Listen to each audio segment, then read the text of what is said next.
when Jesus spoke to them about their enemies, he wanted them to understand that that is an enemy.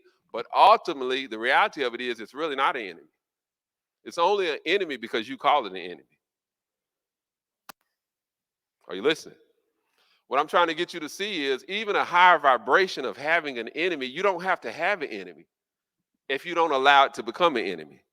If you call it an enemy and if the external part of it speaks louder, then it becomes an enemy. But really, the reality of it is, contextually speaking, when we're dealing with people, we really don't have enemies. Because when you think you have an enemy, then guess what? You have one. And you've already told yourself you have one. So now you're identifying that enemy as an enemy. And it's hard a lot of times for people to get the enemy out of their mind because that's what they think it is.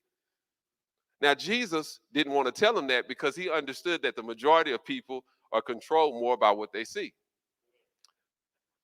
And if you're listening to me, Jesus changes the whole context. You know what he says? Remember what he said? Love your enemies. Why would you even have to love someone? Why would you have to love an enemy? Think about this. Because the real enemy, listen to me closely, the devil wants you to think your enemy is on the outside. The devil wants you to think your enemy is your boss.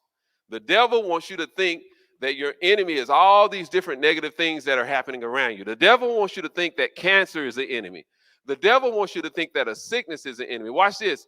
Because you ignore the worst enemy, and it's the enemy that's in your mind.